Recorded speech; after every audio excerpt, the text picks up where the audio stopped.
महाराष्ट्र राज्याचे उपमुख्यमंत्री अजित पवार यांचे विमान अपघातात निधन झाले आहे.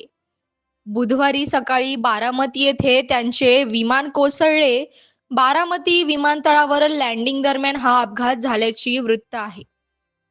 विमानात त्यांच्या सोबत असलेल्या त्यांच्या वैयक्तिक सहाय्यक, सुरक्षा कर्मचारी आणि विमान कर्मचारीही मृत्यू झाल्याची माहिती आहे. आतापर्यंत मिळालेल्या माहितीनुसार पवार एका खासगी चार्टर्ड विमानाने मुंबईहून बारामतीला गेले होते. लँडिंग दरम्यान विमान धावपट्टीवरून घसरले व हा अपघात झाला. नागरी विमान वाहतूक महासंचालकालयाने डीजीसीए या अपघातात 5 जणांचा मृत्यूची पुष्टी केली आहे. महाराष्ट्र पंचायत निवडणुकीसाठीच्या 4 सभांना उपस्थित राहण्यासाठी अजित पवार बारामतीला जात होते. अपघाताची माहिती मिळताच पवारांचे कुटुंबीय त्यांच्या मुंबईतील निवासस्थानांवरून बारामतीकडे रवाना झाल्याची माहिती मिळाली आहे.